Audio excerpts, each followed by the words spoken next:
Lee, thank you very much, really, and thank you, a very big thank you to Pennsylvania. We love Pennsylvania. And as I was saying,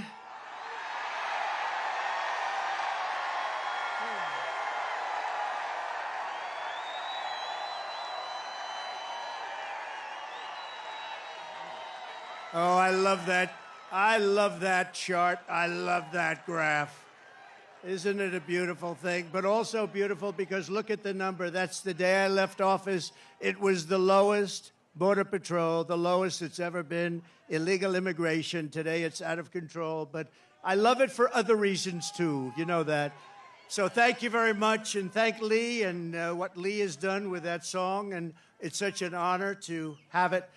I want to just let you know that tonight I return to Butler in the aftermath of tragedy and heartache to deliver a simple message to the people of Pennsylvania and to the people of America. Our movement to make America great again stands stronger, prouder, more united, more determined, and nearer to victory than ever before. We're going to make America great again. Going to win the election. Going to win the election.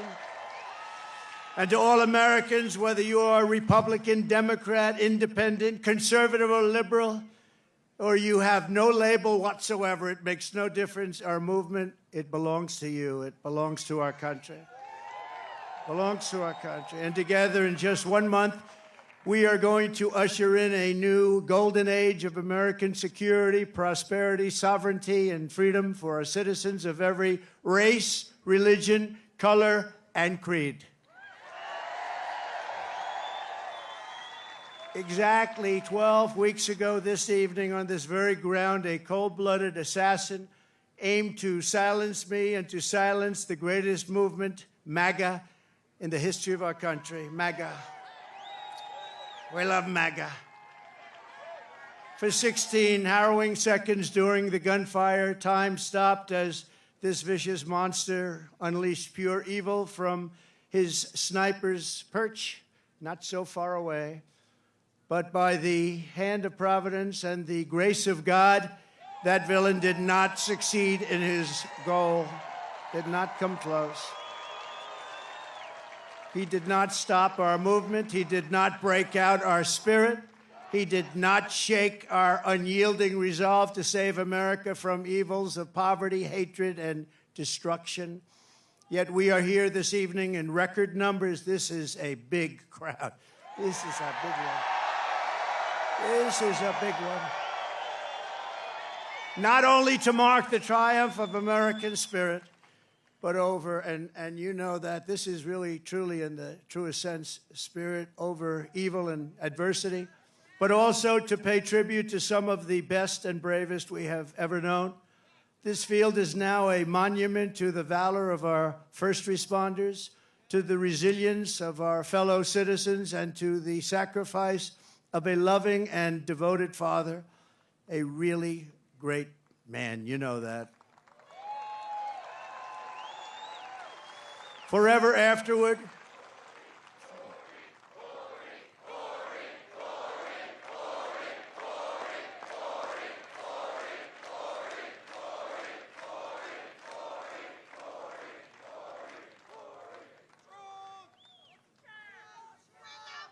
forever after, all who have visited this hallowed place will remember what happened here, and they will know of the character and courage that so many incredible American patriots have showed and know, and they know it at a level never seen before, probably. First, I want to thank the men and women of the U.S. Secret Service who threw their bodies on top of mine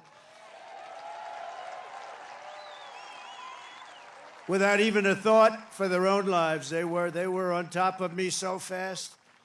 They were on top of me, and there was not even a moment of doubt in their minds. You watch those tapes, not even a moment of doubt. I want to thank Secret Service. They're great, great people. They are great people. And in that moment, those agents displayed a devotion to duty that cannot be described, and they did it yet again less than 3 weeks ago when they really did a fantastic job. Another attempt. It was another attempt. We have an evil world. We have a very sick world. My gratitude to them is beyond measure. We also owe a tremendous debt thanks to the Secret Service counter sniper and a local police sniper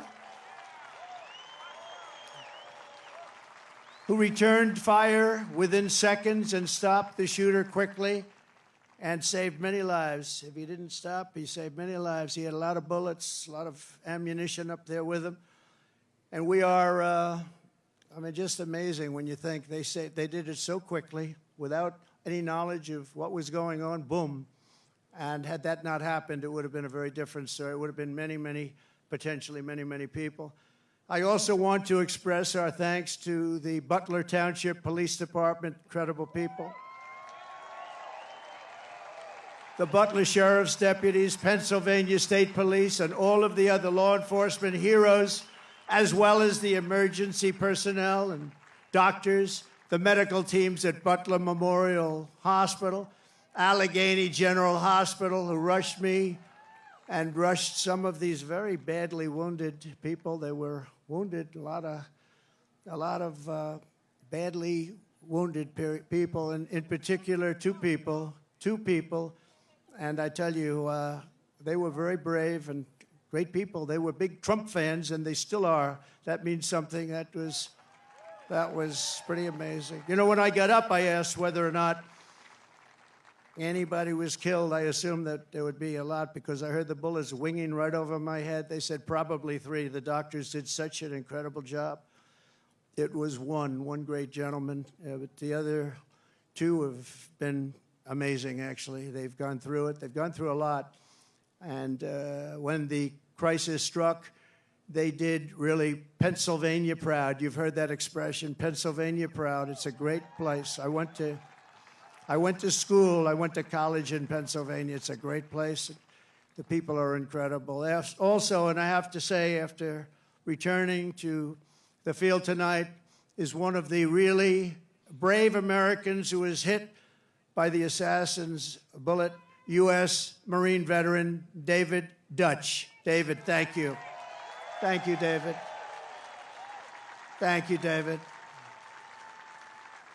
And David, we're thrilled to see your recovery is going well. Great doctors up here, I have to tell you, great doctors. Your courage is really an inspiration to us all, so I want to thank you very much, David. A great gentleman, great gentleman. I want to send our love to someone who could not be here because he has just undergone a major surgery related to the shooting. A man who was really badly wounded, like David, James Copenhagen, because James was a wonderful man, a big Trump fan. And Mr. Copenhagen is out there watching us right now, but he's in a hospital where they did some additional work, but he's in great shape. He wanted to be here so badly, but he's in great shape, and we appreciate it, and we're looking to his full and complete recovery. He will have a complete recovery. Thank you. Thank you very much. And of course, there's one more hero who could not make it back here tonight because he is no longer with us, right? You know who that is, right? Corey, our beautiful Corey. Corey is not with us tonight, and he should be. And we all miss him. He's become somewhat of a folk hero, I have to tell you. Who is with us is his beautiful wife and daughters and relatives, sister.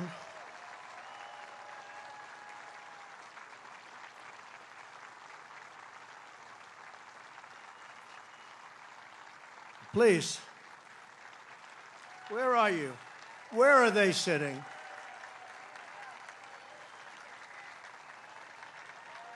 There they are. There's a lot of people. It's not easy to find people in this audience. It goes back further than you can see. Thank you very much. Thank you very much. Thank you very much. Great family, a great, incredible family. And he loved you a lot. And, you know, his wife said something very beautiful. The public, a lot of people, all of us, A lot of people have been very generous, and she said, I'd rather have my husband. That's a good thing to say. That's a good thing to say. I'd rather have my husband. Corey Comparator was an incredible husband and father, a devout Christian, a veteran, and a proud former fire chief, very respected within the town. Everybody knew him. Few men volunteered to run into fires, but Corey was one of those who did. He ran into fires. I spoke to people that were with this guy would do anything. He was brave, right? Brave guy like you. And he was also a protector who put his life on the line for others, and he loved doing it. And when the sound of gunshots pierced the air on that July evening, Corey leapt into the fire one more time. In his last seconds of this earth, he threw himself on the top of his wife and daughters. He didn't want them hurt. He threw himself. He said he knew what was happening. He didn't want them hurt. And he was hit hard. He was hit hard. And he gave his life to shield their lives. Every father and husband in America hopes that if the time came, we would have what Corey had, tremendous courage, tremendous guts, and he wanted to protect his family, and he did protect his family. At this time, it is 6/11, 12 weeks to the minute that the shooting began. I would like to ask everyone to join me in a moment of silence.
Now that is what you call a voice.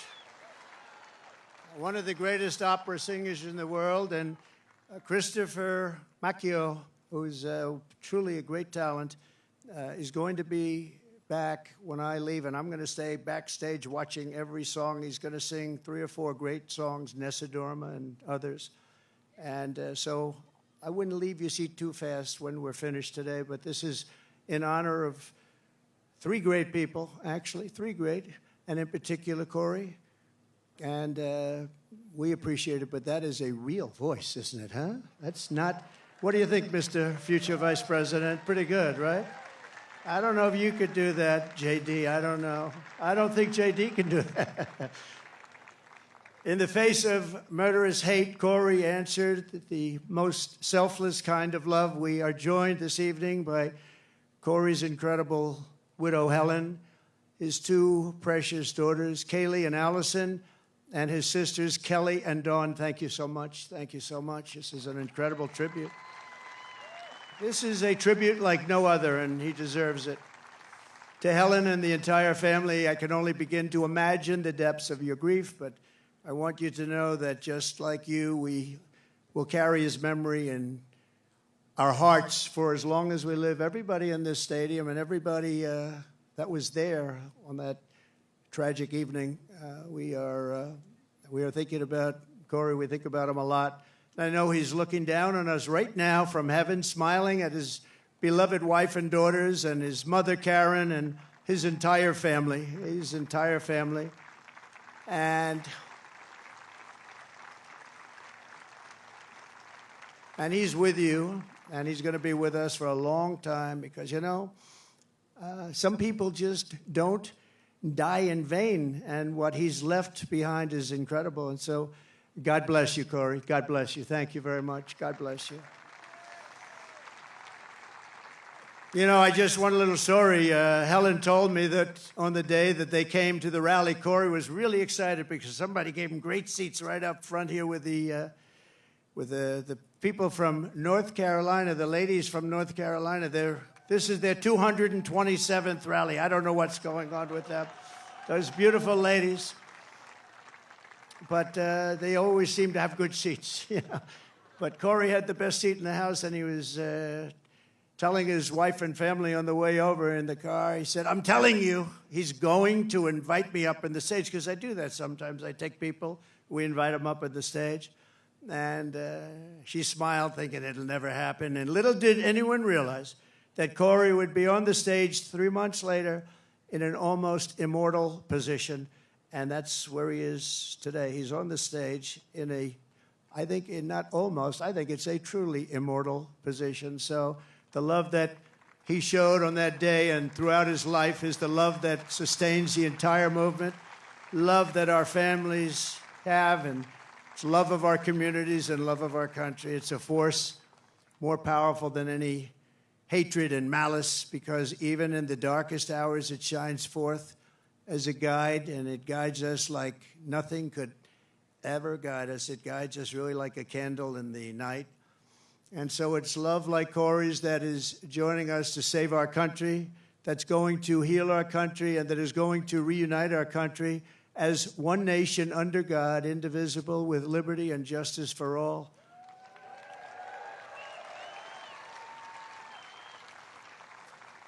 So what our opponents have never understood is that this movement has never been about me. It's always been about you. It's been about a lot of people, millions and millions of people, the biggest ever in the history of this country, maybe anywhere.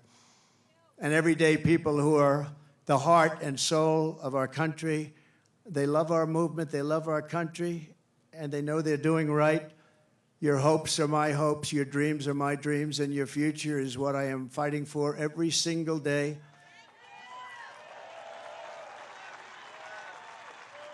And now I have a great companion in J.D. Vance. How good was he the other night? How good?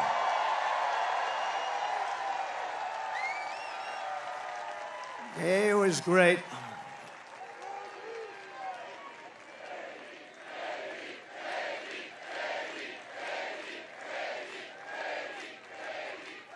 He was great. But from the very beginning of this journey, I've been on a mission to rescue our country from a failed and very corrupt political establishment, very corrupt. We have to change it. We have to change it. We need also a very free and open press. and to give it back to the country you believe in and I believe in. It's a country that we were born in and the country that you deserve. You deserve this. In that mission, I will never quit. I will never bend. I will never break. I will never yield, not even in the face of death itself. And I believe that every citizen deserves an America with a grand, very, very grand ambition, great opportunities, and limitless. We just want limitless potential. We want an America where you can get ahead and be proud of life and provide for your family in a really decent way, where we don't have crime. We have a fabulous military to protect us from evil. Everything has to be the best. We have to have the best schools. We have to have strong borders. We don't want bad people coming in and hurting us. We don't want to have open borders, do we? You deserve a government that protects and respects its own citizens, that defends your sovereignty, your security, and your dignity and your freedom.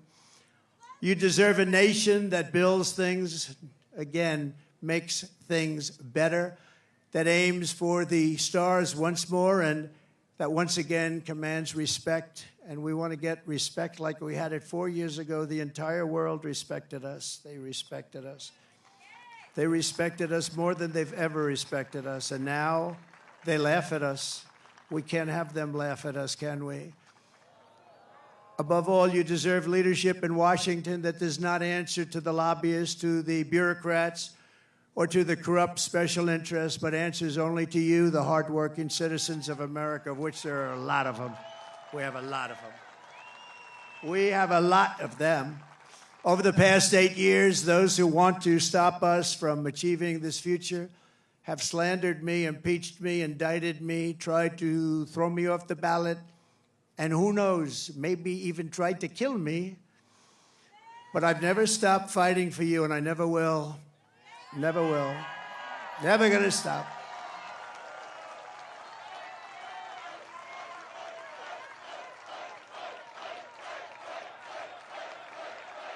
Thank you. Thank you.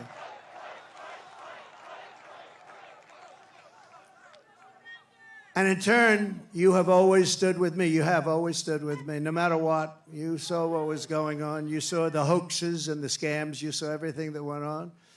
We are a team. We're a great team, I think. We're probably the best team ever in the history of our country, if you really think about it.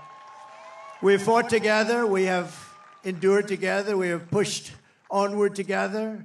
And right here in Pennsylvania, we have bled together. We've bled. We've had 3 people that really got hit hard. 2 of them made it. Great doctors, great doctors. They weren't supposed to make it. I wasn't supposed to make it. People said, my great doctor at Butler said, "Sir, you're the luckiest man alive. This would be a good time for you to go out and buy a lottery ticket." I've never seen anything like that. I almost went out and bought a lottery ticket. I'll take it. And 31 days from now, here in this great Commonwealth and all across our land, we are going to win together. We are going to vote together. We're going to win the greatest election in the history of our country, maybe the greatest election all time.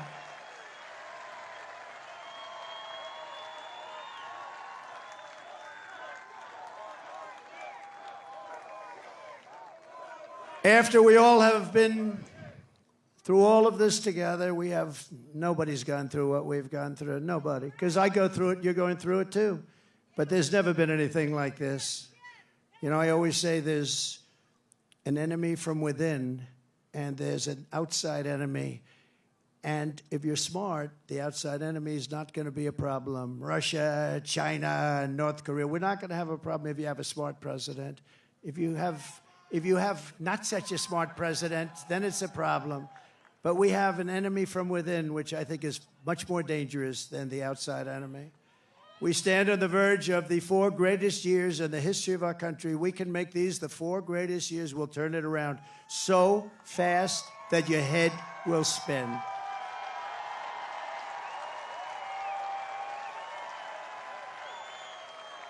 With victory on November 5th, we are going to redeem America's promise and unlock the extraordinary future that is just within our reach. It is now within our reach.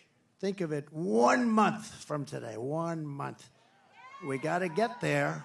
We got to get there. They'll drop all sorts of bombs. They'll be hitting you, JD. They'll be hitting me. These people, they'll hit and hit. But I think we've almost become immune to it, haven't we? We've become immune to it. You got a little dose of it, a couple of little doses. No, that's the only way. That's the only way they can even think about winning, with open borders. Who wants open borders? Who wants men playing in women's sports? Who wants sex change operations for illegal aliens in holding bins? No, I don't think so. We will begin a new era of soaring income, skyrocketing wealth, millions and millions of new jobs, and a booming middle class. We're going to boom like we've never boomed before. And we're going to unleash a manufacturing renaissance right here in Pennsylvania, including fracking like we've never fracked before. We're going to frack, frack, frack. You know, our opponent said, there'll be no fracking, no fracking. We'll never frack, we'll never frack. Then she started seeing poll numbers, by the way. And by the way, speaking of poll numbers, do you mind if I mention poll numbers? Because I only mention them when they're good. I never mention it. But one that's hit me really amazingly, Rasmussen, very highly respected poll. JD, it just came out. I don't think you heard this one, but this is a shocker. You know, they always say the Democrats will win the Hispanic vote, but we've been creeping up rather rapidly. And Rasmussen is one of the most respected polls. I mean, Republicans would get 4, 5, 6, 9, 10%. They just came out with a poll.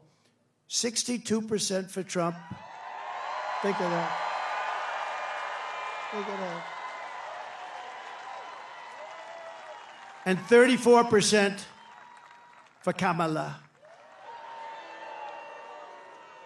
I don't usually use her last name because nobody knows who I'm talking about. I go, Harris, Harris. They say, who's Harris? It's happening all the time. Who's Harris? And we can't find out who she is, because if we do, our country is going to be in big trouble. We will live in a very beautiful city or town that are safe and clean, with borders that are sealed and secure.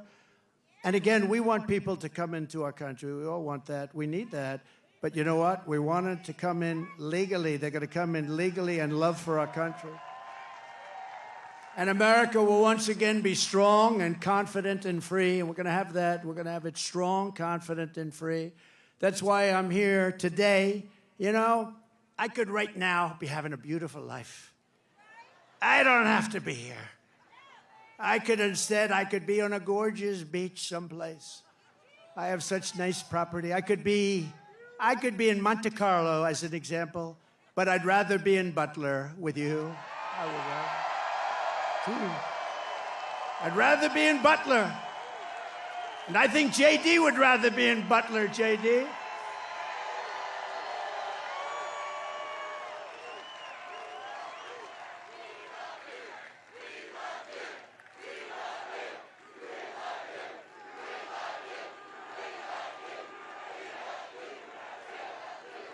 No, I'd rather be here, because we're doing something. You know, they get a lot of rich guys that go, nobody cares about them. I had one about a month ago, very, very rich guy, and he called me up. He said, President, I've known him for a long time. I don't say how long because I don't want my wife to hear that number. It's a long time. But he's very successful, and he said to me, sir, could you do me a favor? The guy's worth billions of dollars. He said, could you do me a favor? I can't get into a restaurant. Do you think you could call them to get me in? And I said, what the hell is the good of being rich if you can't get into a restaurant, right?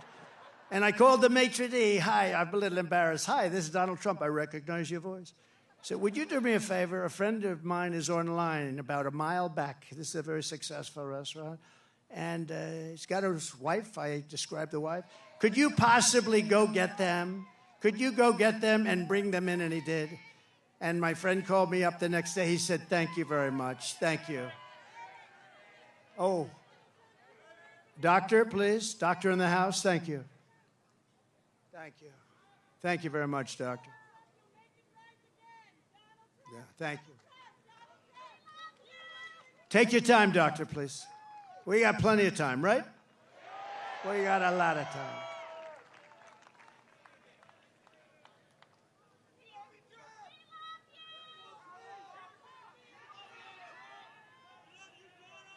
You doing okay?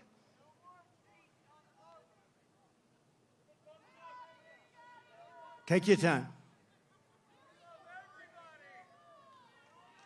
We've got to protect our people, right? Take your time.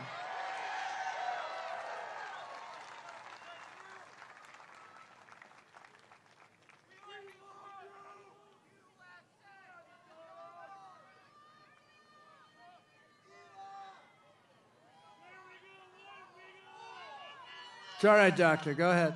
That's all right. That's all right. People come out 2-3 days ago, and then they get it's an amazing thing. It's an amazing thing. We appreciate. Everybody appreciates it. Yep. Take your time. That's great. That's great.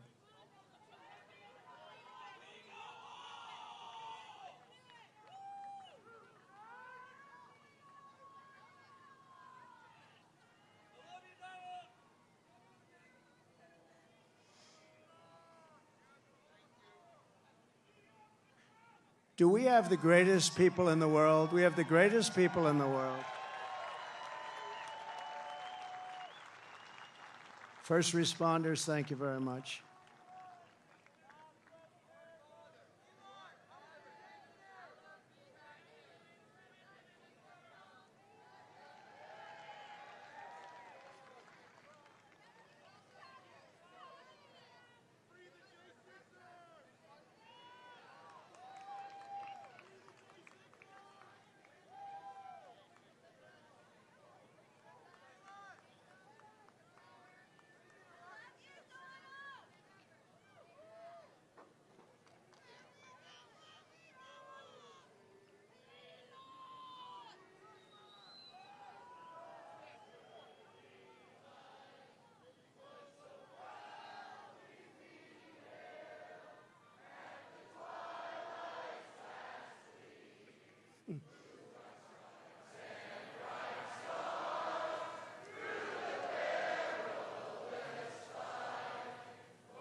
Thank you.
Thank you, Doctor. Great job. Thank you very much. Thank you, all. Fellas, thank you. First responders, thank you very much.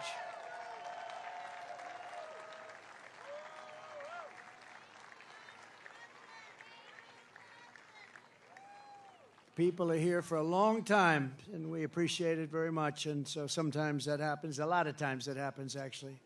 But she'll be great. You watch.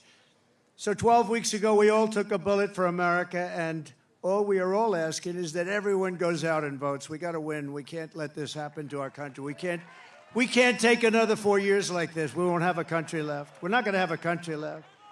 And all of this will be for nothing if you don't get out and vote. It will all be for nothing. We will have talked about it, and if we do it, it'll be the greatest achievement, I think, in the history of politics for all of us for this age. Because we're going to change our country around and fast. We're going to do things that nobody thought were possible. We're going to do them fast. So Pennsylvania, it's time to stand up for America and time to save our country. This is really about saving our country. It's never been like this. When you look at the crime, look at the crime. Look at the people that are coming in, murderers. 13,099 murders let in over the last short period of time. Murderers that have been released from penitentiaries, prisons, jails, released into our country. Crime rates all over the world are down. They're taking their gang members and their criminals. They're taking their people in jail, and they're releasing them into our country. We can't have it. You know, we just can't have it. How do you get more simple than that? They're releasing murderers, they're releasing drug dealers, they're releasing gang members and criminals, human traffickers. Mostly they traffic in women, and they're releasing them all into our country, and they're emptying their jails, and their crime rates in Venezuela are way down because, you know, but it's not only in South America, it's all over the world, in Africa, the Congo. There are a lot of people coming out of the Congo in Africa. They're coming out from Asia. They're coming out from the Middle East, Yemen. They're coming out from Yemen. A lot of people coming out of Yemen. And they're known terrorists, and they just release them into our country from countries unknown also. They know nothing about the people. Oh, go right in. These people are crazy. And we have to win. We'll stop it immediately, and it will be a big deportation. We're going to deport these people. We're going to get them out of our country immediately, or we won't have a country. And if we win Pennsylvania, we will win the whole thing. The whole thing will be won. So for the sake of our families, for the sake of our children, we will keep on going. And as the expression goes, I mean, I'm a little embarrassed to say it, to be honest with you, but I'm going to say it because a lot of people do say it. We will fight, fight, fight. We're going to fight for our country. We're going to fight for our country. And together we will save this country, we will restore the republic, and America's future will be bigger, better, bolder, brighter, happier, stronger, freer and greater, and more united than ever before. Our country will be united. You'll watch, you'll watch. You know, we had the most successful country ever, maybe in the world during my term. We had the greatest economy that we've ever had. And you know what was happening? We were uniting. The other side, radical left people were coming over. They wanted to meet. They were coming over. Women, men. If you look at population, our black population, our Hispanic population, our Asian population, everybody was doing better. People that went to the best schools and best colleges in the world got the highest marks, and people that couldn't get a high school degree, everybody was doing better, and our country was coming together. And then we got hit with COVID, a gift from China. Some people would call it the China virus. And we did a great job on that, too. We did a great job, but the world was disturbed. $60 trillion in damage worldwide, millions and millions of, tens of millions of people killed. And we still, during this 4-year period, we had the greatest economy, one of the great countries of the world. And we left with a stock market that was higher than it was just prior to COVID coming in. So what we did was something really incredible. But we had the greatest, most successful country ever. We had the greatest economy in our history, and we're going to do it again, and maybe even better. We learned a lot. We learned a lot about people and about doing things and what works and what doesn't work, and we're going to do it, and it's going to be quick. It's going to be quick. And we're going to have safe cities, and we're going to have great cities again, and we're going to have a capital in Washington, D.C., which is right now crime-ridden. You leave from the great Commonwealth of Pennsylvania, you drive down to Washington, D.C., and you drive down, and you end up getting murdered, you end up getting hurt, you get mugged. We are going to straighten out Washington, D.C. We're going to make it again the most beautiful capital in the world. We're not going to have graffiti. We're not going to have graffiti on our marble columns. We're not going to have roads that have potholes all over them and medians that are falling into the highways. We're going to run it properly. We're going to change it. We're going to run it properly. It's an embarrassment to us. Can you imagine foreign leaders coming in and running over roads that haven't been paved in years? We're honored to be joined tonight by one of the people who is going to help us build this incredible future.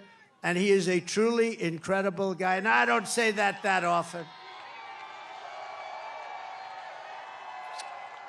He's a great gentleman. He's done such an unbelievable job for North Carolina, for Georgia, for Alabama, for Florida, for Tennessee. His name is Elon Musk. He saved free speech. He created so many different great things. Where is he? Come on up here, Elon. He created the first major American car company in generations, and his rocket company is the only reason we can now send American astronauts into space. Come here. Take over, Elon. Yes, take over.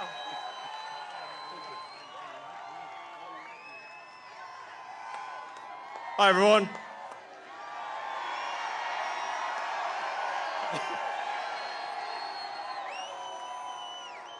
As you can see, I'm not just MAGA, I'm dark MAGA. Well, first of all, I want to say what an honor it is to be here. And, you know, the true test of someone's character is how they behave under fire. And we had one president who couldn't climb a flight of stairs, and another who was fist pumping after getting shot. Fight, fight, fight! Blood coming down the face. Now, America is the home of the brave. And there's no truer test than courage under fire. So who do you want representing America? Yeah, absolutely. And I think this election, I think it's the most important election of our lifetime. This is no ordinary election. The other side wants to take away your freedom of speech. They want to take away your right to bear arms. They want to take away your right to vote effectively.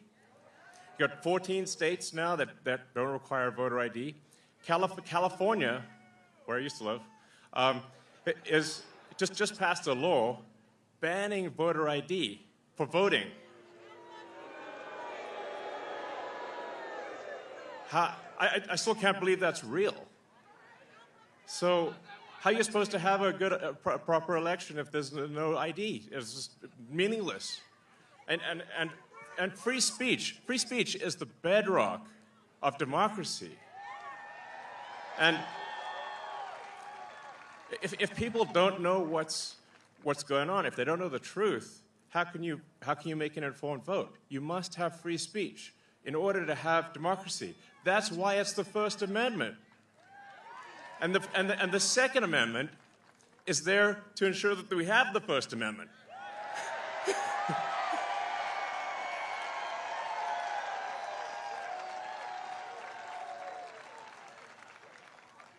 President Trump must win to preserve the Constitution. He must win to preserve democracy in America.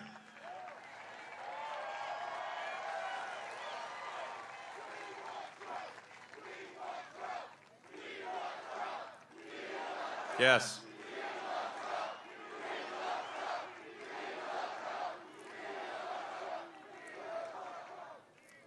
This is a must-win situation. Must win. So I have one ask for everyone in the audience, everyone who watches this video, everyone in the live stream. There's one request. It's very important. Register to vote. Okay? And get everyone you know and everyone you don't know, drag them to register to vote. There's only 2 days left to register to vote in Georgia and Arizona. 48 hours. Like, text people now. Now.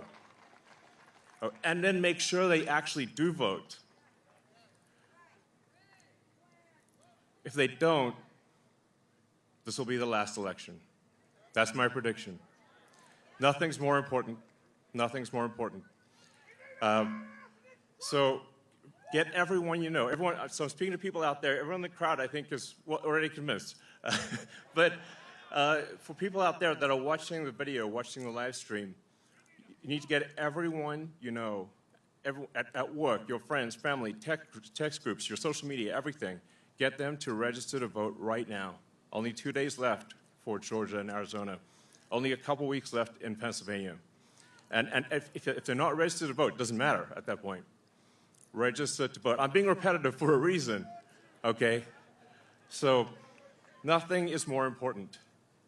And a lot of people think maybe their vote doesn't count. Well, it does, okay? It does. It matters. And this election could be decided by 1,000 votes, 500 votes. A tiny margin. So get everyone you know to register to vote. I believe that's swapthevote.com. I believe that's the site. And double check that your registration is good. Don't take it for granted. I'm just being repetitive about this point because it is the one takeaway, more than anything, that will matter is getting those registrations and then getting everyone you know to actually vote. That is what will decide this election, especially in Pennsylvania.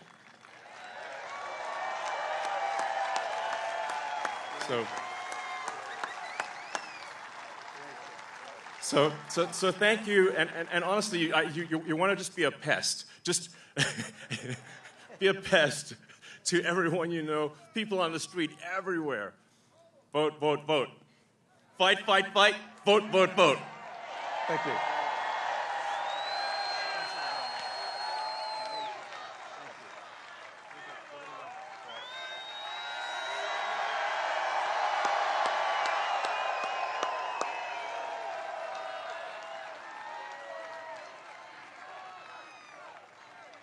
What a great guy. And he'd rather be making rocket ships, because he'd really rather do that.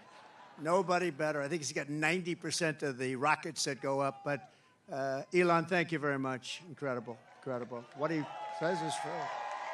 What he says is true. You know, we're all having fun here tonight, but if we don't register and if we don't vote, we're just going to look upon this as another sort of nice day in our life, but it won't even be a nice day. We're going to look back and we're going to say, wow, it's a lot of time, a lot of effort. We got to win. If we don't win, it's, as he said, it's just not important. We have to save our country, so you have to get out and vote. You got to get out and vote. You got to get your friends and vote because, you know, they play a lot of tricks, this particular other side. Elon's a very nice guy. He doesn't want to say it, but they play a lot of tricks. We can't let it happen. We can't let it happen again. We can't let it happen. And one thing, they showed us how bad they are. They showed us how bad a job they do. So that's one thing we got from this 4 years. They've done the worst job. It's the worst president in the history of our country. It's the worst vice president in the history of our country. And if you watched over the last couple of days, they are doing, this is a Katrina for them. This is one of the worst. They say it's the worst job ever done on helping people through the ravages of a hurricane. And they're watching, she's out there campaigning in San Francisco, a place that she ruined, okay? She ruined San Francisco. She ruined, think of this, she ruined San Francisco. She was the worst DA, and she ruined the state of California, and now she wants to ruin the United States of America. We can't let her do it. So I called Elon to tell him that they needed Starlink as an example. They couldn't get Starlink. I didn't know what Starlink was, I must tell you. Elon, I'm so embarrassed. I didn't know what the hell Starlink was. He loves Starlink. He can tell you every little screw that's needed, every wire. Me, I didn't know. But when I was in North Carolina and Georgia just the other day, yesterday to be exact, but they were saying we have tremendous communications, especially in North Carolina, and we have tremendous problems. We have no communication. The poles were ripped down. The wires were underwater. Houses were destroyed. Possibly 1,000 people, maybe more, will be, there's 600 people missing. Missing is not good, because you know what missing means generally. That's really bad. And they had no communication. They had literally no communication with, they called it the mainland, because the water was so crazy. It was like they were in the middle of a lake, and they'd never seen anything like it. And they said, do you know somebody named Elon Musk? I said, yeah, I happen to know him a little bit. He just endorsed me, actually. Although he endorsed me a long time ago, but he still, to me, every day is a good endorsement from Elon. Nobody's smarter than Elon. And they said, could you do us a favor? Could you help us? We're trying to get Starlink, and it's very hard to get. Most people say you can't even get it. I called up Elon. I said, North Carolina's in big trouble. Georgia's in big trouble. They need communication. They have none because their poles have been knocked down and their wires are underwater and even dangerously underwater. But they have no communication. Elon, could you do something about Starlink, whatever the hell that is, Elon? Whatever Starlink, that's all they want to hear is Starlink. And an amazing thing happened. I got a call from one of the top people in North Carolina. I got a call from another great person in Georgia. And I wasn't finished with my phone call yet. And they got word that Starlink would be delivered to the States. I said, no. And I said, what the hell is he? What kind of a system is that? Normally, you'd have to hang up, and he'd go and call people. He did it during the phone call. What kind of a system do you have? That's why he's a very advanced person. But I want to thank you, Elon, because I got it. And I said, how does it work? 2 days later, how does it work? They said, much better than the wires. So now I'm saying, why the hell aren't they? You're going to come out very well anyway. And he also said, you don't have to pay me. You pay me someday when you get the money back. You don't have to pay me. He wanted nothing. He's a great guy. Thank you, Elon, for being here. Thank you very much. Great honor. Great honor.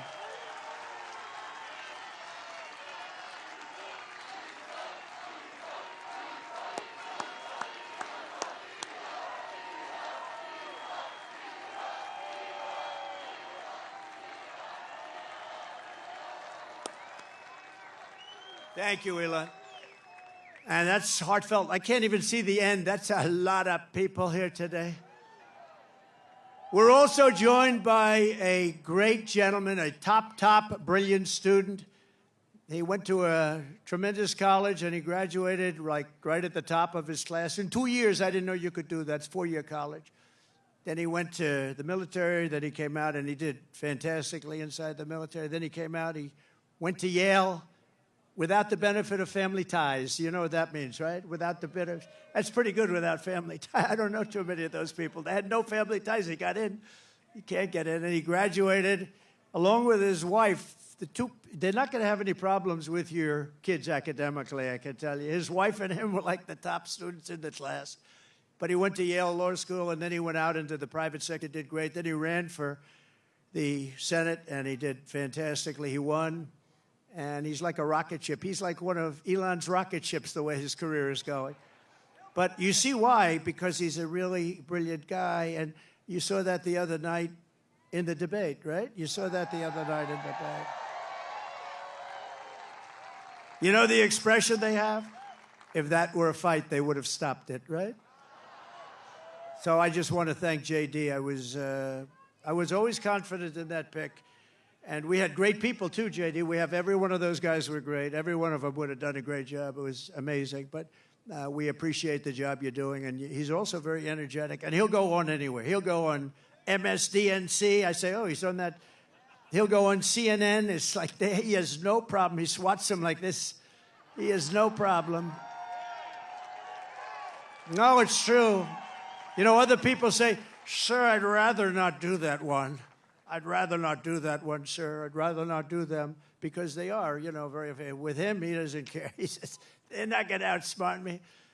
So I want to thank J.D. You've done a great job. Thank you very much. Amazing. Great.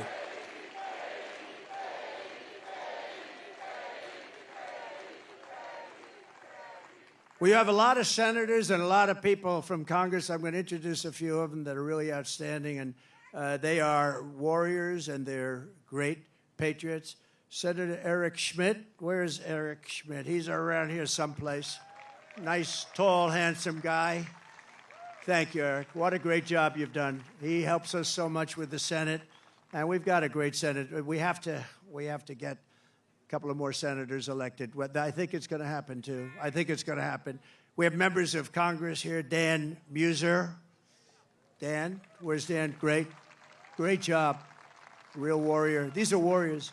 Guy Reschenthaler. That's the hardest name in the Senate to pronounce, but I've learned how to pronounce it. Guy, thank you very much. Great. Where's Guy? Guy, thank you very much, Guy. Glenn G.T. Thompson. Fantastic guy. Thanks, Glenn. Great job. John Joyce. Thank you, John. Great. Corey Mills. He's out there fighting, too. He's out there.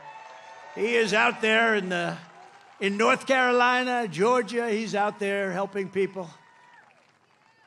Mike Waltz, who's a tremendous national security asset. Thank you, Mike. Thank you, Mike. Okay, and a man who was my doctor. I got to know him as a doctor in the White House, right? And then before that, he was actually an admiral, and then he went to the White House. He was a great admiral. He was a great doctor. And I love him for one reason. They asked him in the White House, the press, the fake news media said, who is the most? He was the doctor for Obama, Bush, and Trump. That's pretty good, right? White House doctor for the three of us. He said, the press, who is the healthiest of the three? He said, definitely it's Donald Trump. There's not even a contest. And I love that guy. When he said that, J.D., when he said that, I said, I like this guy. So then he said, you know, sir, he was leaving the White House. He said, you know, I'd love to run for Congress. And he ran against 28 people. They were all running for the Republican primary because whoever won that primary is going to win. I think it's a Trump plus 48. Whoever wins gets 48 points start. And not only did he win, he won easily. And now he's one of the most popular people in Congress and one of the most talented, maybe more importantly. Ronnie Jackson. Ronnie? Where's Ronnie? Where is he? Oh, good. Thank you, Ronnie. And you got a lot of talent surrounding you there. I think it's very important also. We're here for a reason, and that's to win and to honor Corey. But Corey wants us to win, too. And there's a man in the audience that's been very much a career path, a little bit like J.D., great student, great talented student, and fantastic in the military, then went out to be a tremendous success, one of the most successful people on Wall Street, actually. And he's tough and he's smart, and he's going to make sure you always have fracking in Pennsylvania. And he's going to make sure you have many other things other than fracking. You have a senator that now does nothing. He does nothing. And he doesn't fight for you. He votes with Biden, if you can believe it, like 100% of the time. But this guy, and you know, we're lucky that he does it. I don't know. He might not have done it if he had it to do again. I don't know. But I think he's just one of the most outstanding people anywhere in the country to run for office. And we're lucky that he's doing it, and he's got a real shot. He's doing very well in the polls. It's hard to beat somebody that's been there a long time, but this is somebody that's been there a long time and did nothing. He did nothing. And his name is David McCormick, and he's great, and I hope he's going to be your next senator.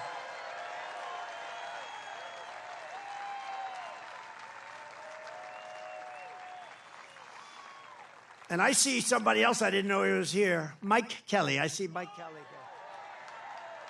Stand up. Oh, boy, am I lucky. Am I lucky I spotted him? If I didn't spot you, Mike, I was in big trouble, right? This is a man who's beloved in this state, and he's fantastic. So thank you, Mike. Thank you. We also have some terrific people from law enforcement. Butler County Sheriff Mike Sloop. Thank you, Mike. Great job. Thank you. Thank you, Mike. Thank you for your help, too, I could tell you. Thank you for your help. I can say that. Thank you very much. Butler County Commissioner Leslie Oshie. Leslie, thank you. Thank you, Leslie. Great job. RNC Chairman Michael Watley. This guy is doing a great job. He's doing great. Came from North Carolina. We won North Carolina. He kept their cheating down to a minimum, and we were able to win it, and we were solid all night long. And he's great, but if we don't have good results by the 6th of November, I will never say that about him again. No, he's a great guy. He's working very hard. 24 hours a day he's working, I know that. And he's working mostly on Stop the Steal, because we have a lot of votes. We have plenty of votes. Stop the steal. That's why you've got to get out. You've got to get out and vote. We're going to win this thing. And the more we win it, you know, it's too big to rig, you know, the expression we use, make it too big to rig. You know, at a certain point, Elon would understand this better than anybody statistically. At a certain point, their cheating doesn't matter. And we want to make it too big to rig. And we also have somebody that's very special, the co-chair of the Republican Party, Lara Trump. Thank you. Lara, thanks.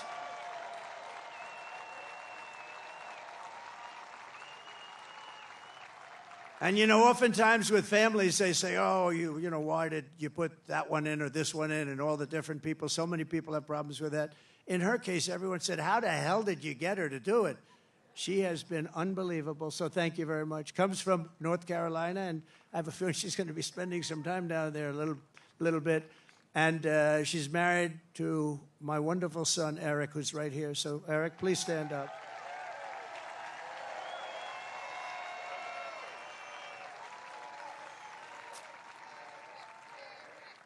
He's a great guy.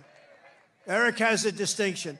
He has gotten more subpoenas than any man in the history of our country by about 10 times. Every day Congress would meet, they'd send him a subpoena. What is it about? They have no idea. But I think he's got the all-time record, and he's handled it all beautifully. Thank you very much. Thank you very much. A friend of mine, a great, great businessman, one of the most respected people, and he made a big, big contribution yesterday to Georgia and a big contribution to North Carolina. Steve Witkoff is here.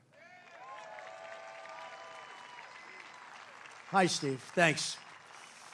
And another man who's one of the greatest businessmen in the country, he actually said that if Trump doesn't win, this country is going to go into a massive depression. Well, I don't know about that, but he has been a very good predictor, I will say that. And truly one of the greats, one of the great pickers, picker meaning stocks. He knows what he's doing, and highly respected by everybody. John Paulson. Thank you, John. Great. Great guy. Now, we have so many others, and I won't do it because we have to really get out of here before it gets too cold for people. But I love it much better because there's one teleprompter. Not that I use the teleprompters too much. Isn't it nice to have a president that doesn't need a teleprompter?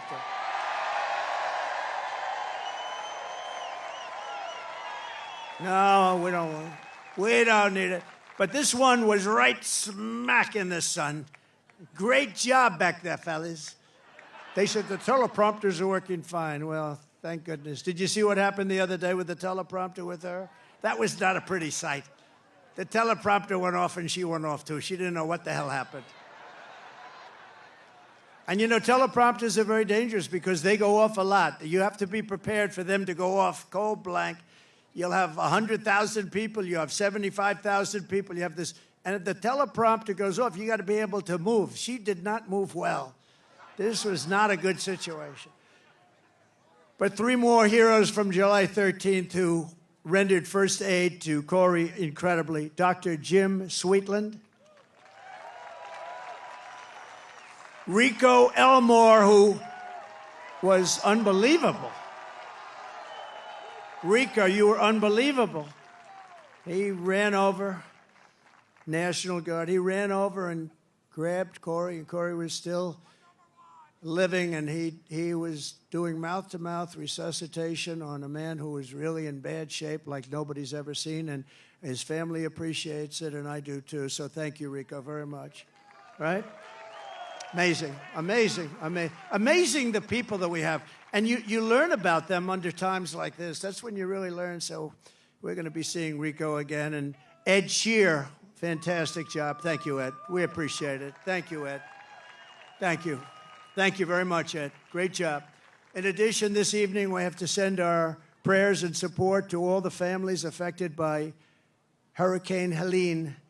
This has been the worst hurricane response by a president and vice president since Katrina, and this is simply not acceptable. Those people, I was there yesterday with North Carolina and Georgia, and I'll tell you, and by the way, the governor of Georgia is doing an excellent job, but we have other people that aren't doing a good job, and we have to have them do a good job.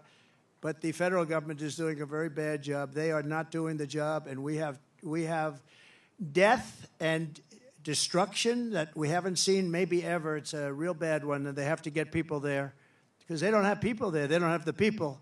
Kamala wined and dined in San Francisco, and all of the people in North Carolina, no helicopters, no rescue. It's just what's happened there is very bad. They're offering them $750 to people whose homes have been washed away. And yet we send tens of billions of dollars to foreign countries that most people have never heard of. They're offering them $750. They've been destroyed. These people have been destroyed. The one young lady washed, you saw that with her son. I mean, pretty, I wish I never saw it, but just washed away. Your son was washed away with the grandparents, and so sad. And they're giving them $750. And think of it, we give foreign countries hundreds of billions of dollars, and we're handing North Carolina $750. If you want a president who won't even try to save you when the floodwaters are rising, vote for Kamala. She's not the right person. Look, you know what? If they did a good job, I wouldn't have run. To be honest with you, I didn't need to do this. I didn't need to. If I thought they were doing an even modestly good job, I wouldn't have run. But I saw right from the beginning, grossly incompetent, and I was right about that, and I decided to run, and we're doing really well. I was telling you about polls. We're way up in some polls. We're up in other polls. And with the swing states, I think most of them have us up in every single swing state, including the great commonwealth of a place called Pennsylvania. And don't ever not call it a commonwealth, because I've seen people call it a state, and that's the end of them. That's practically the end of their political career. You got to be very careful with Pennsylvania. It's that commonwealth. I haven't made that mistake. I don't want to either. It was not a pretty picture. If you want a president who will stop at nothing to protect you and your family, I hope you're going to vote for a gentleman named Donald J. Trump. Have you heard of him? Together we will rebuild Western North Carolina, rural Georgia, and every other state that's been so badly affected. That includes Alabama. Virginia was very hit hard. South Carolina was hit very hard. Florida. So many states. Tennessee was hit really hard. They were all hit, and we're going to work with them. And, the next president is going to be the one that really, once they got to get this done. But once that happens, the next president is going to be the one that has to really help them. And J.D. will be there to help them. I know that.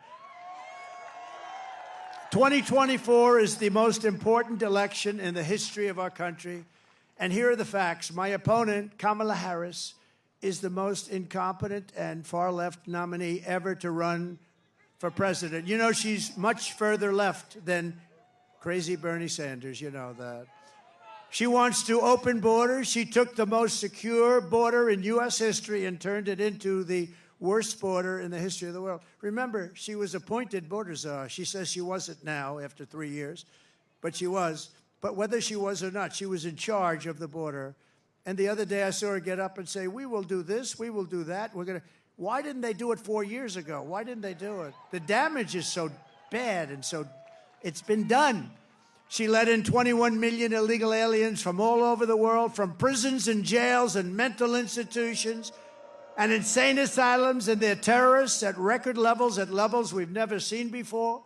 She cost you $29,000 a family through inflation price hikes, and now she wants a larger tax hike. She wants to go the largest tax hike in American history. There's never been a tax hike like what she's proposing. She's going to raise your taxes a minimum of $3,000. She's a big taxer. And she was the original creator of Defund the Police. I think for all the sheriffs over here, if you're a partner in Defund the Police for even 2 days, you cannot be president.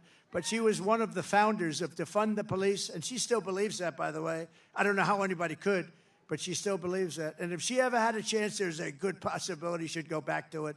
Can you imagine? Somebody's robbing our house. Well, there's nothing we can do about it. That's what they say there's nothing. You know, they tried it. And you know where they tried it? In Minnesota with our vice president.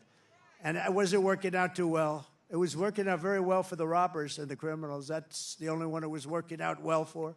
Kamala Harris vowed to abolish ICE. She wants mass amnesty and citizenship for illegals. And worst of all, she lost. And this is maybe the worst thing in the whole, that nobody talks. The fake news won't mention it. She lost more than 325,000 migrant children that are now dead in slavery or just plain missing, probably never to be seen again, never to see their parents again.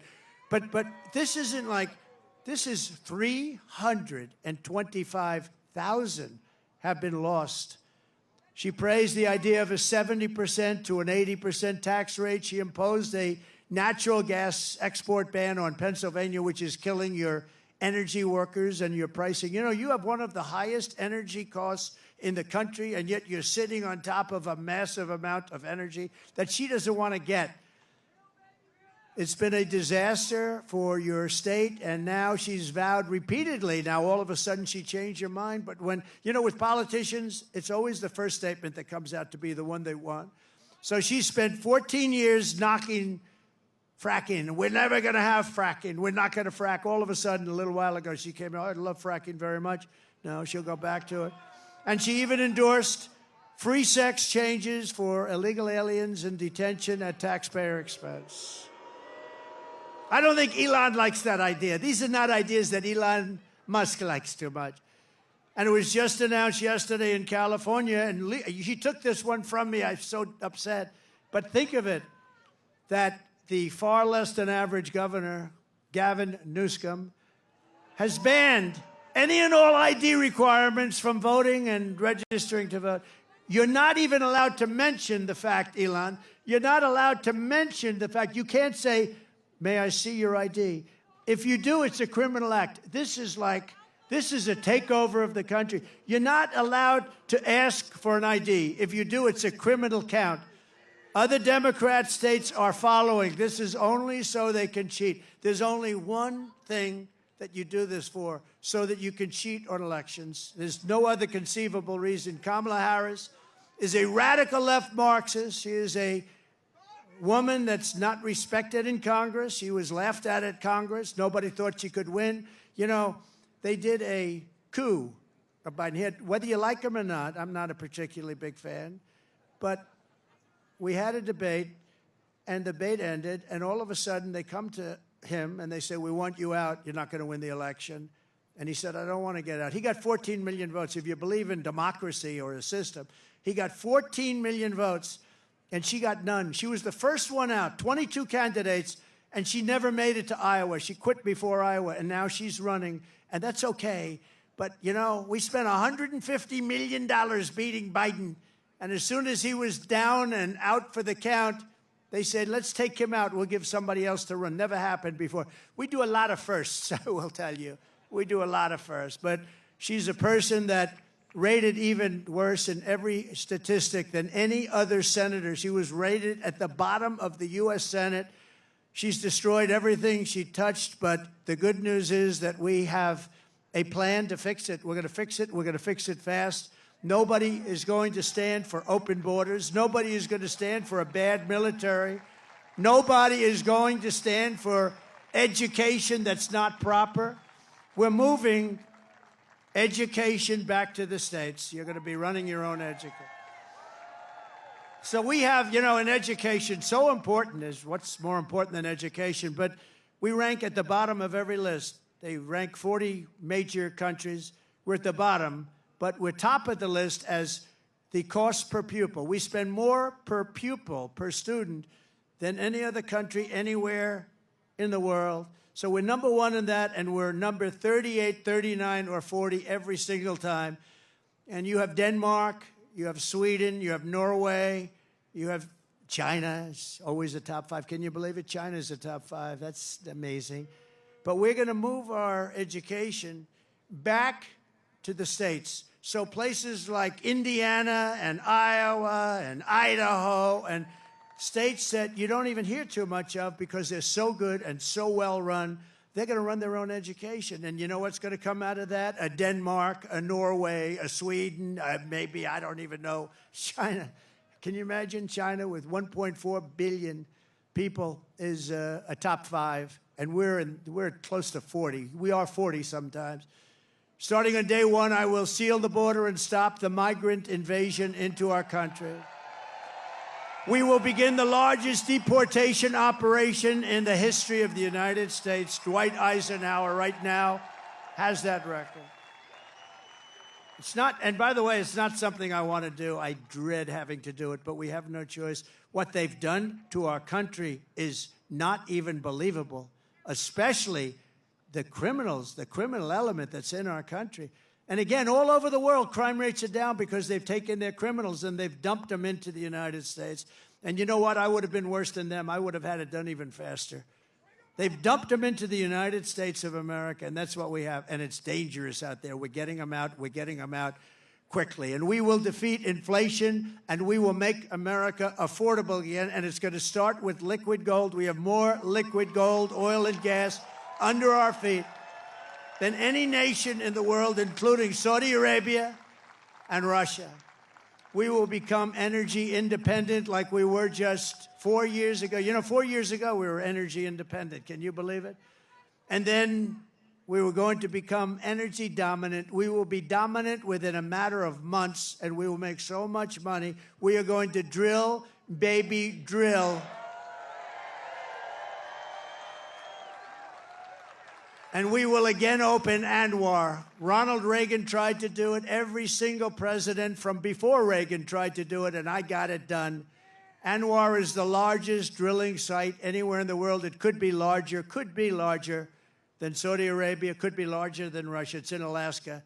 And I got it done, and we worked to get it done. And one of the first things he did was terminate ANWR, and that was going to take care of all of Asia. That was going to make us so much money. We would have paid off debt. You would have gotten, I gave you the biggest tax reduction in history. You would have gotten even a bigger one. You were going to be just very happy. You were going to say, I like that guy very much. 20 million Americans are behind on their electric bills right now. It was just announced. 20 million Americans, they're struggling to pay their monthly bills at a record rate. There's never been anything like it. And it's all because of their anti-U.S. energy regime, which has caused Pennsylvania electricity prices to raise almost 50%. We will cut energy and electricity prices in half within 12 months. We will have your energy prices, your air conditioning, heating, cars if you buy a Tesla, which is good. It's good. We will have your energy prices cut in half. It'll be cut in half within a period of 1 year from January 20th, which is the day we take office. And that's going to save you a lot of money. And that's going to, in turn, bring down the prices of everything because, you know, more than anything else, people tell me about the groceries. The groceries are groceries. They use and what they're talking about is food. Everything's going to be coming down when we do that. We're also going to get your interest rates way down. We will bring automobile manufacturing back to the United States at levels never seen before, and we will turn the United States into a manufacturing superpower again. It hasn't been there in many, many years. We had it started 4 years ago. The centerpiece of my plan for a manufacturing renaissance will be a 15% made-in-America corporate tax rate. In other words, if you make your product in the United States, you get a rate. So I cut it from 39% to 21%. Everyone said that was impossible. I got it done, and we had the best boom we've ever had. We did more revenue when we had it at 21 than when it was at 39. Think of it, much more. The following year, we did much more. And then I'm going to take it from 21 to 15, which will make us the most competitive country in the world. Nobody will be able to compete with us. But that 15 rate only goes for those who make their product in America. They have to make their product here, otherwise they pay 21. And we will protect those companies moving into America and all of our existing companies with stiff tariffs placed on companies that don't move in. If they don't come in, if they don't want to make their product here, that's fine, but they're going to be tariffed. We have to protect our companies, and that's what we're going to do. The only way they can get out of paying those tariffs is to build their plants and factories in America. We may even be able to get Elon to build some of them. I think we will. And hire American workers for the job. We're going to hire American workers for the job. We will pass the Reciprocal Trade Act. If China or any other country charges us 100 or 200% tax, then we will likewise charge them a 100 or 200% tax. We had a lot of problems on that one with the Senate, and we're going to get that done. Think of it. They charge us, and we don't charge them. Now they charge us. We're going to charge them the same thing. Reciprocal. It's reciprocal. I will not let Mexico, China, or any other country sell cars into the United States to the detriment of our auto workers who will do better than they have ever done. We're going to bring back the car business like it was 50, 60, and 70 years ago. Everyone's going to want to be back here. And I will not approve Japan buying U.S. Steel 70 years ago, the greatest company anywhere in the world. It was the greatest company anywhere in the world, and now we have Japan buying U.S. Steel. I don't like that. We will deliver massive tax cuts for workers, and we will have a policy that I think is so great. No tax on tips. No tax on overtime. And no tax on Social Security for our great seniors. No tax. And you know, when you think of it, our seniors were hurt so badly. Inflation has killed our seniors. You know, they have a fixed income, and it just got worse and worse every week, every month. It's gotten worse and worse, and it's just horrible.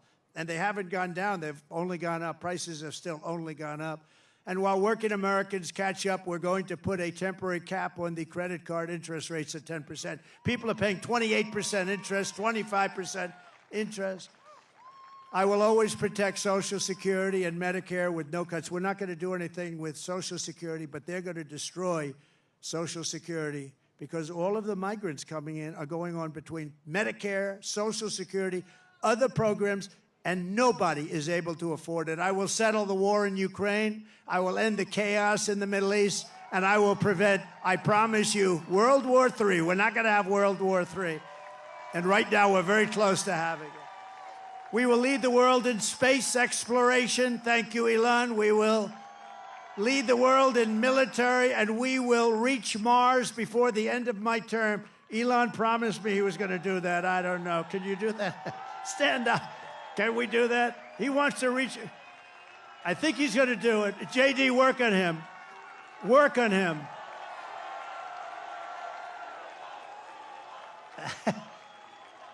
Work on him. JD is working on Elon. Now, he told me that we're going to win, and he's going to reach Mars by the end of our term, which is a big thing. Before China, before anybody, right? And my money's on that guy right there. We will rebuild our cities, including Washington, D.C., making them safe, clean, and beautiful again. And we will keep the U.S. dollar as the world's reserve currency. It's losing right now. It's losing right now, but I'll be able to do it. Other people won't. I'll tell these countries as they leave us I say, you want to do business in the United States? You're going back into the reserve currency. And if you don't, we're going to charge you a big, fat, beautiful tax to do business in the United States. And they're going to say, I want to go back into the U.S. reserve currency. No, we're going to save it. But these people aren't going to save it. They don't know how to talk. They don't know how to think. Together, we will deliver low taxes, low regulations, low energy costs, low interest rates, and low inflation so that everyone can afford groceries, a beautiful car, and a home. Very basic. It's very basic. We will stop the invasion, end migrant crime, strengthen our military, build a missile defense shield around our country, keep critical race theory and transgender insanity. We're going to keep it the hell out of our school. We're going to keep that insanity out of our school. And as I said, we will keep men out of women's sports. So demeaning to women. You saw that in the Olympics. They have female boxing, women's boxing, and a young lady from Italy, very good boxer, very, very good. She was all excited, but she played a person who transitioned. A male transitioned to a female. And the young girl from Italy, beautiful young woman. I'm not allowed to say that anymore politically, but I'll say it. She was a beautiful young woman. If you say that, that's the end of your career, right? But it's not. If it is, so be it, okay? We've got to get back to real life. But this beautiful young lady is out, and she gets, boom, a little jab, left jab. And she goes back, oh, my God, I've never been hit like that. This is just like a defensive. Then he goes, the corner say, you can take her. You can. So they push her out. Boom, another one. And she says, that's enough. I can't do it. I can't take it. I've never seen anything like that. So we had two people that transitioned. Both people, shockingly, won the gold medal in their division. So it's crazy. And if you look at weightlifting contests, they're the best of all. For years and years and years they put an eighth of a pound on one side of the barbell, an eighth of a pound on the other, and they can't do it. And the record standing for 18 years, they just can't do it. And then a guy comes along who never lifted before, and he puts 100 pounds on, and he goes like this, like it's nothing. It's so demeaning to women. We're not going to allow it to happen. It's ending. No men playing in women's sports. And we will defend the Second Amendment, protect religious liberty, restore free speech, and we will secure our elections. Everyone will prosper, every family will thrive, and every day will be filled with opportunity and hope. We need hope. We need the American dream back, don't we? We're going to have the American dream. We're going to have the American dream, so every kid in your family is going to grow up and say, I want to be like Elon Musk. I want to have 200 billion in cash. I'm going to be like Elon Musk. That's the American dream. But for that to happen, we must defeat Kamala Harris, and we must stop her country-destroying, radical left agenda once and for all. We cannot have it happen. So you must get out and you must vote. Here in this incredible Commonwealth, we stand on the shoulders of generations of Pennsylvania patriots who gave everything they could give, every single thing for their rights and for their freedom. Pennsylvania is where our founding fathers declared American independence and sounded the beautiful Liberty Bell.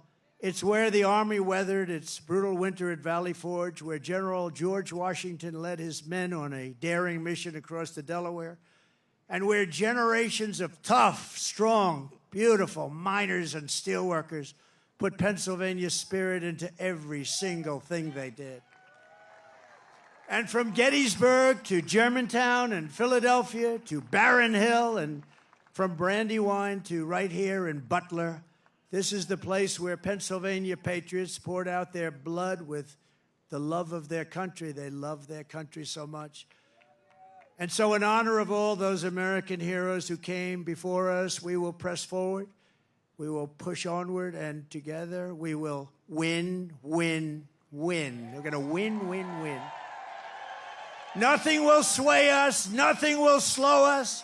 And no one will ever stop us, no matter what dangers come our way, no matter what obstacles we must face. We will keep striving toward our magnificent American future.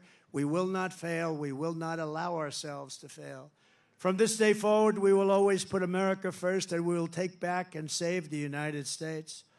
November 5th, Election Day, will be the most important day in the history of our country. And together with the great people of Pennsylvania, we will make America powerful again. We will make America wealthy again. We will make America healthy again.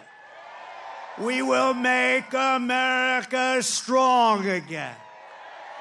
We will make America proud again. We will make America safe again. And we will make America great again. Thank you, Pennsylvania. God bless you.